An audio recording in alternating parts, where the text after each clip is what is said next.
In celebration of 300 episodes of Dynamite and 100 of Collision, I asked our future overlord, ChatGPT, the 10 good things and bad things that has been accomplished by AEW since its inception. Okay, well, I actually asked 6 good things and 5 bad things because I wanted to have a top 10 list, but I didn't want to end on a bad note. So 6 good things about AEW that has changed the industry, and 5 bad things. I'm going to react to it. First, we're going to go with good. I haven't seen any of these. I asked it, and then I turned on the camera. We have good. Number 1, competition forced WWE to evolve. AEW's debut in 2019 ignited a true wrestling war, pushing WWE to take more risks, revamp NXT initially, and eventually usher in Triple H's creative era. Bloodline storytelling, much better quality, and returns like Punk and Cody wouldn't have felt urgent without AEW breathing down their necks. I will 100% agree with this. WWE, when they are given the chance to rest on their laurels, they suck. They suck. Now, there might be a couple of years of good storytelling, but slowly but surely, we get the new generation, or we get dog food all over Roman Reigns. Yeah, like, without real competition, WWE gets lazy, and I will tell you straight up that the great storytelling that we are getting today in WWE, or at least during the WrestleMania 40 season, that was a direct result of long-term storytelling that started around 2019, which is also around the time that AEW started. I am very much happy that AEW came to existence because it pushed WWE to actually try. Because where else are they going to go? Well, that question can now be answered with, well, we'll just go to TNT Dynamite. And this happened back in the day too. We would not have got the Attitude Era if we had not gotten the NWO just demolishing WWE in the ratings. So competition pushed WWE to be better, and I'm very thankful for that. Okay, let's do a bad one though. So I'm gonna do good, bad, good, bad. We'll end on good. We got bad. Backstage drama overshadowed the product. So it looks like this is more of central to AEW as opposed to the overall wrestling industry. From CM Punk's infamous brawl out and media scrum to frequent talent frustrations and public fallout, AEW has at times felt more like a reality show than a wrestling company, making fans question leadership and locker room control. I gotta say, I've only been kind of back in the AEW world, other than, getting my reports from other news outlets like WrestleChop and stuff. But, I've been just watching for 4 weeks. It doesn't seem like that's an issue anymore. I haven't really been hearing of locker room dissent. Yeah, we all know about Brawlout, CM Punk Brawlout. Okay, yes, that was 2 years ago, and it was chaos back then. But it looks like Tony might have learned from some mistakes, and I'm not getting that. In fact, I've been very impressed with Tony lately when he does interviews. For a while there, Tony was just unhinged when he would be asked a question, and he would just go completely bonkers and on Twitter. But lately now he's just like, yeah, this is really good for the fans. AEW is doing a really good job. I don't know if he hired a PR guy to talk in his ear, but I'm really pleased with how Tony Khan has been handling interviews. On the flip side, Triple H, he fumbles his interviews every chance he gets. When Triple H is on screen, he says the internet fans, we don't matter. We're not real. But Tony Khan is saying that we do matter. And I do appreciate how Tony Khan is now. So while maybe an issue a year or two ago doesn't seem to be that much of an issue right now from somebody who is just kind of jumping back in. So now we're at number 3, good. Revived long-term storytelling. AEW brought back the art of the slow burn. Hangman Page's rise, MJF's ascension, the Elite's layered arcs all gave fans satisfying emotional payoffs, something WWE had lost for a time. So WWE is full of long-term storytelling right now, and the Bloodline was a perfect example. But again, when did it start? 2020. When did AEW start? 2019. Now, I can't speak on the Elite's layered arcs. I don't know what ChatGPT is really talking about there, but I do know that they waited to pull the trigger fully on MJF, which is a good thing. You don't necessarily, sometimes you do want to strike when the iron is hot and get the belt on someone right away, and sometimes you do kind of want to make the fans wait. Hangman Page's rise. Now, I was kind of still more, I was paying attention to when Hangman did win the title, so I was still kind of watching here and there back then. And I will say, you know what? Tony Khan, he had a plan and he stuck to it. I respect that. And if you look right now, the Death Riders, I'm watching, again, I came in 4 weeks ago and I'm actually enjoying the Death Riders. I kind of wish they had a little bit different of a presentation, but overall, I'm enjoying them. Now, I know a lot of people said they really sucked in the beginning of their run, but hey, guess what? Tony Khan stuck to this long-term storytelling of the Death Riders, and while, yeah, maybe they did suck in the beginning, I don't know, maybe they did suck in the beginning, but it has kind of paid off now. Even in the briefcase, I've heard a lot of people say they hate the idea that the championship is in the briefcase, but to me, I'm like, I've never seen that before. I've never seen a storyline where they just took their championship belt, the company's championship belt, and put it in a briefcase, and I'm not showing anybody. You guys have not seen, I have not seen the championship since I came back to AEW, and you guys and gals haven't seen it for months. That's like some good long-term storytelling, in my opinion, and I am impressed that Tony Khan is sticking to his guns. Now sometimes you gotta, you do have to alter things, but sometimes you do gotta play it out. So the long-term storytelling of Tony Khan has pushed WWE to do it themselves. And Papa H, sometimes he overcooks. And I'm sure Tony has as well. So it's just there's a fine balance. And yeah, so I do enjoy the briefcase with the championship. I think it's hilarious, to be honest with you.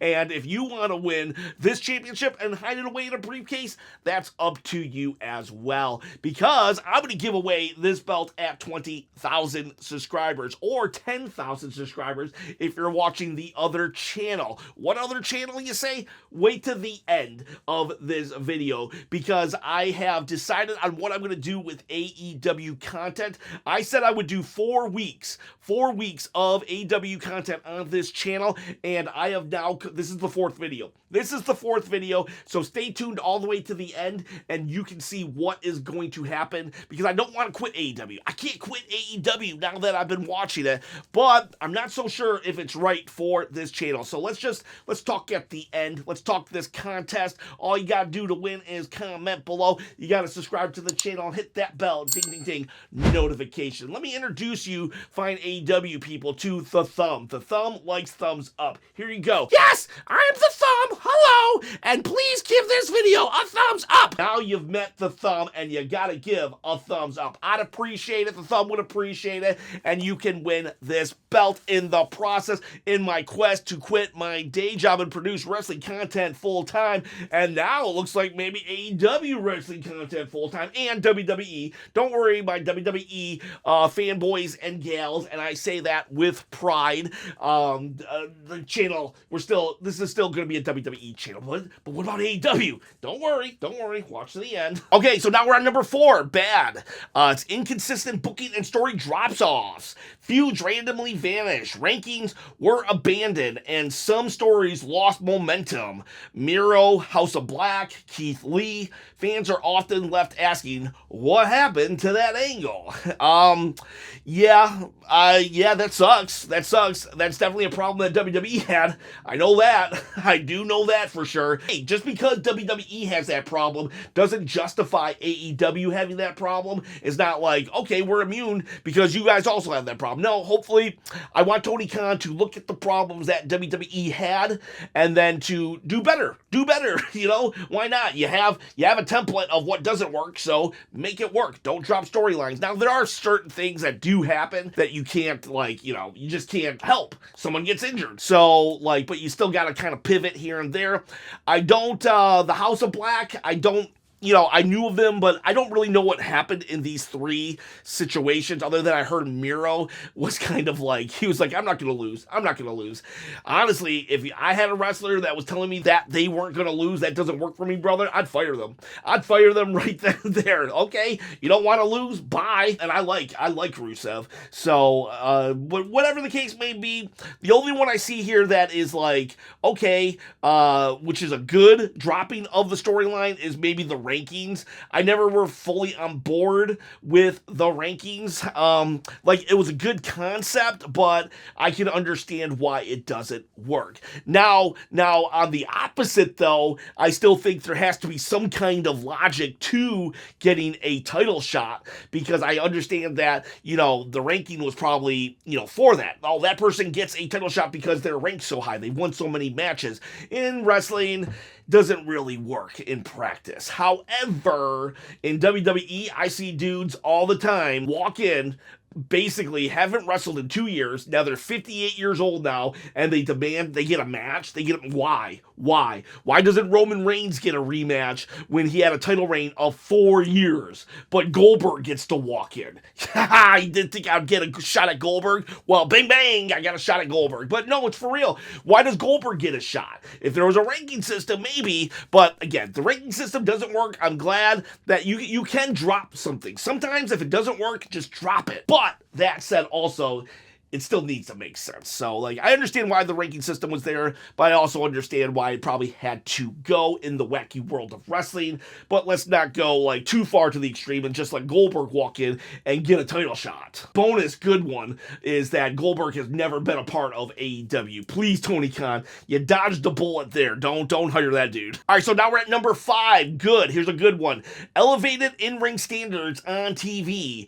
AEW normalized pay-per-view level matches on free TV. Daniel Bryan versus Kenny Omega. Pac versus Orange Cassidy. Will Ospreay versus Omega. Dynamite and Collision raise the bar for weekly wrestling. Is that fair? I mean, I know I've seen some very awesome matches on Monday Night Raw and SmackDown. We just got, right after WrestleMania, there was a triple threat ladder match, a TLC. But if they're saying that this was elevated, let's go back to 2019. I think we can't judge it on today. We have to go back to 2019. Was I seeing any really good dynamic matches? I guess not. I mean, 2014 and stuff had some. 2012, there was CM Punk versus John Cena, and in 2004 or 3, I believe I saw an hour match against Shawn and John Cena. But, here I am going all the way back to 2004 to figure out when I got such a high-caliber matchup. So, maybe, I guess I could say that this is a legit statement here now that I think about it. I mean, we just got Gunther beating Jey Uso for the World Championship. So, all right. I will, while WWE has given us awesome dynamic matches on free TV, I think they were definitely rare, very rare, until maybe AEW made it more of a common thing. So, okay, I'll agree with that one. 6, bad oversaturation of championships. Too many titles on screen diluted their prestige. AEW, ROH, Trios, FTW, and NJPW belts, all floating around at once. It confuses casual fans and makes big wins feel not so big. Small, if you will. Small. Look at this little win. Look at that little win over there. That's fair. Yeah. There were times where I could see it. I would get the reviews, and they would say, "Oh, this guy came out with the belt, this belt, that belt." I was like, "What?"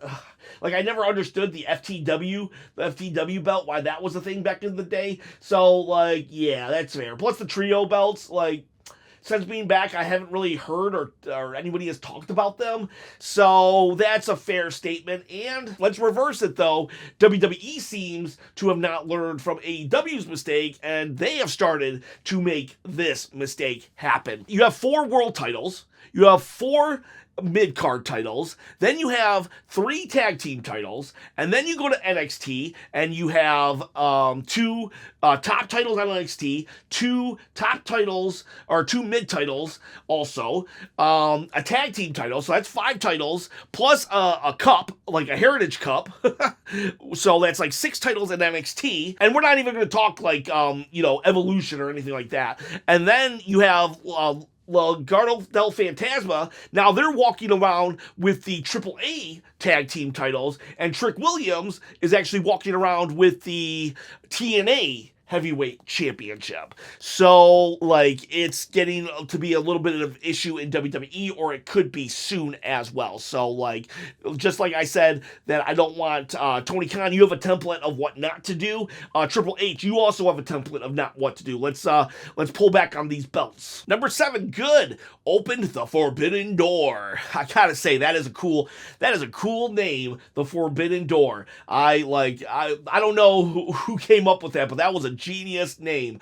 AEW helped tear down barriers between promotions, dream matches with New Japan, AAA, Impact, and more. The cross-promotional freedom is unheard of in modern US wrestling and gave fans the buffet of matchups. 100% agree. 100% agree. Back in the day, WWE just did not play nice with others. There were some exceptions, but they were very far and few between. And now look at WWE. AAA, granted, they bought them. TNA, Trick Williams is your TNA champion. Joe Hendry, he was featured in the Royal Rumble, got an attack on Roman freaking Reigns, and fought Randy Orton in his 20th WrestleMania. So yeah, it's insane that TNA and WWE are in any kind of working relationship, and that WWE is don't they help Noah also in Japan? And they mentioned New Japan now as well. It's insane that stuff happens, and it's I do honestly believe that it's because of Tony Khan opening that forbidden door. You could say, oh no, Triple H would have done that anyways. Why can you say that? Nah, for real. Let's give credit where credit's due. Thank you, Tony, for opening that forbidden door. And I love it. And hey, you can say all day long that WWE is doing it better, but okay, so what? I'm not talking about who's doing it better. We're talking about the industry change that has happened because of AEW. So they started it. WWE, you do it better? Great, fine, awesome, but you wouldn't be doing it better if AEW hadn't started it. 8 is a bad one. Women's division took too long to develop.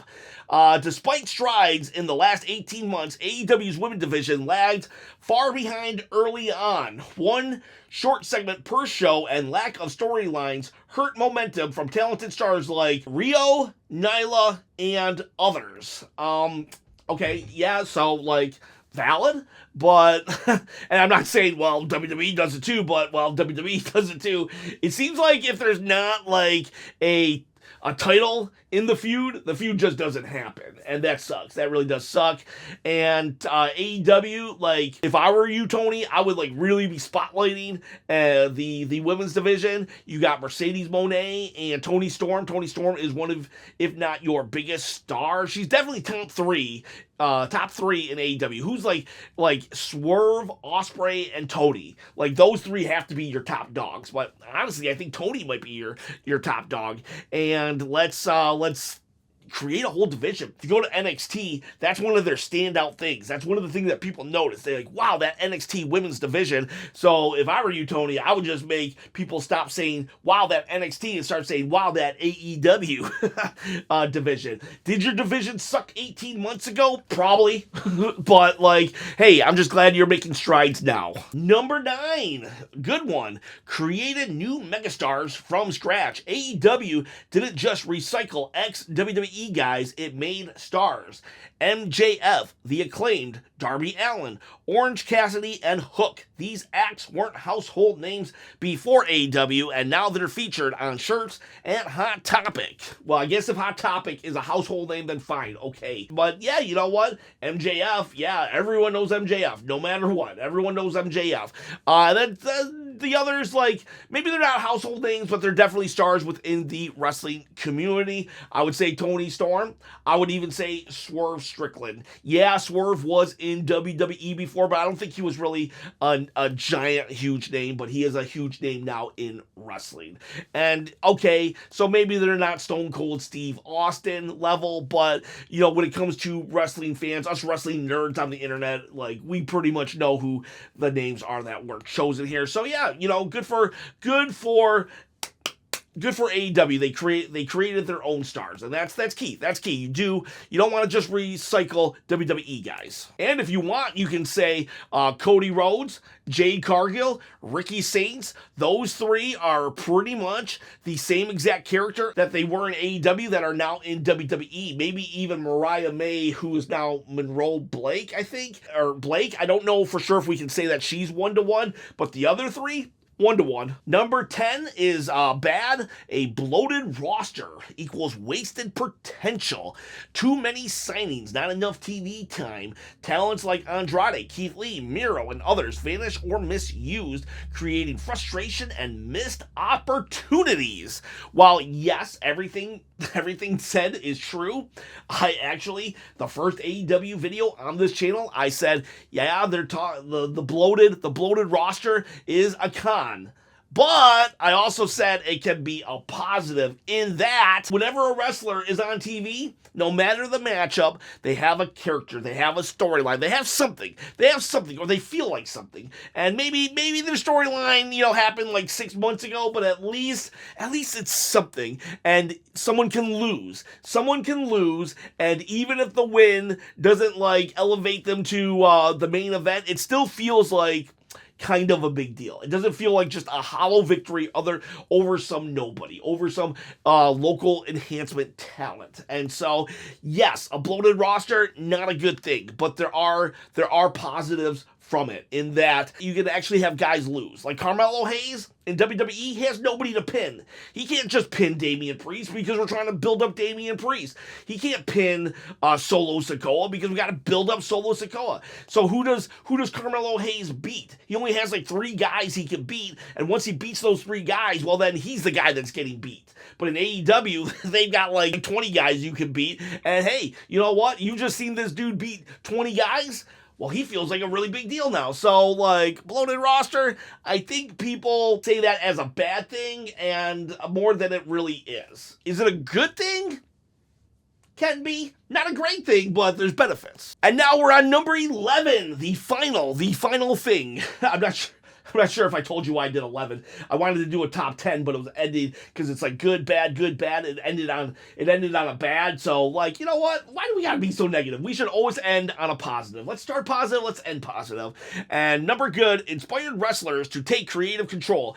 AEW proved that wrestlers could build brands, cut their own promos, and protect their vision without being overly scripted. The empowerment rippled across the industry. I do like that we can have more unscripted promos. The best example in WWE was one time Seth Rollins, Drew McIntyre, and CM Punk. They all went unscripted, and there were a couple times where maybe they like talked over each other, but for the most part, it felt very refreshing and didn't feel robotic. And AEW, I could see them starting that. Let the wrestlers speak. Sometimes the wrestler's gonna look like a moron. Straight up, they're gonna look like a moron. But guess what? Roman Reigns one time looked like a straight up moron against John Cena because John Cena didn't need a script.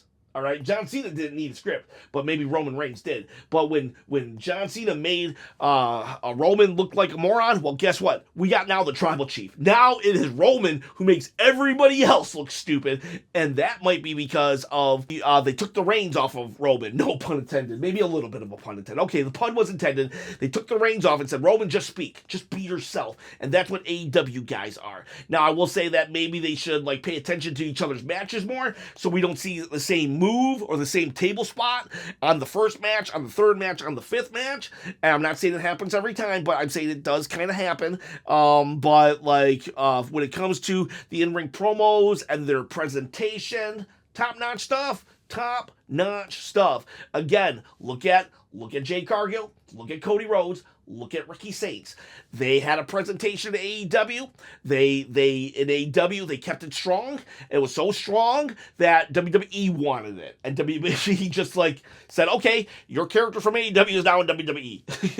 It's like that pirate meme. Look at me. Those wrestlers, they're mine now. All right, so there you have it. This is what our overlord ChatGPT said were the 11 things that AEW has changed since their inception of about 5 to 6 years ago. That said, what's going to change at WrestleChop about AEW? Do I want to continue? This was what I said. I will do 4 AEW videos if the first one gets 1,000 views, because that's what pretty much is average on my channel. And each video I've done has hit 1,000 views. The last one was a little touch and go. I wasn't sure. I've met a lot of great, when I say met, I mean online. I've talked to a lot of great individuals about AEW, and I really do appreciate how much you've welcomed me and my supporters. I've talked to a couple really, really bad negative ones that give you a bad name as well, but like, you know what? Those are your outliers. I don't really pay attention to them. And, you had no idea who Penta was before WWE? You're not a wrestling fan. All right, buddy, calm down. So what am I going to do, though? I don't think I should keep doing AEW on this channel because I don't know how to get into it really without making it this really long, drawn-out thing. But the YouTube algorithm will actually, it won't benefit me. I'm too small of a channel to have to fight the battle of the YouTube algorithm and having 2 different wrestling companies on board. If this channel had 100,000 subscribers already, it wouldn't matter. It really wouldn't matter. Or if I was getting 50,000 views per video, 10,000 views per video. If I was at 10,000 views per video, I could have AEW content on this channel and it wouldn't matter. But being that I'm so small, like, you're just going to have to trust me that the algorithm will, it will punish me. And my WWE videos will get less views and my AEW videos will get less views. However, if I do it on a whole separate channel, WrestleChop Plus, which I have started, and I actually have this video on WrestleChop Plus right now with all the other AEW content, and I'm going to put a Dynamite review on that channel right now as well. So go over there, subscribe to that channel. If you love AEW and you want more AEW content like I do all of my other WWE content, then go there, WrestleChop Plus, and then we can have an AEW home and WWE home. And I know, some people are like, well, wrestling's wrestling. We shouldn't divide it like this. I don't know what to tell you. Wrestling isn't just wrestling.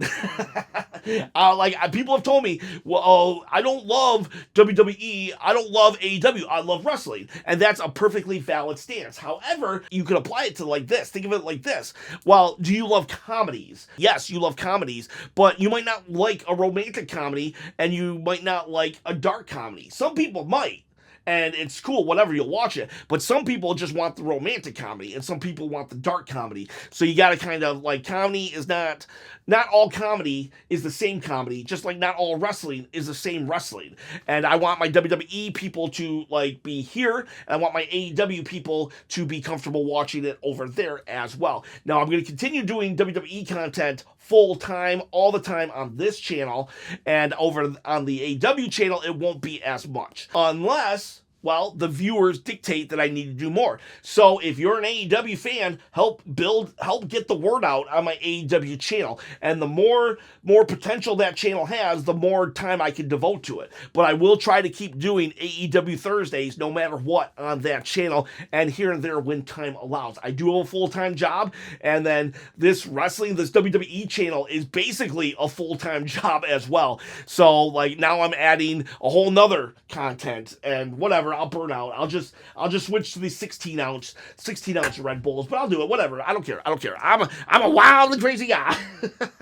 Oh God, why did I say that? Anyways, I appreciate every single one of you. Don't forget, go to WrestleChop Plus.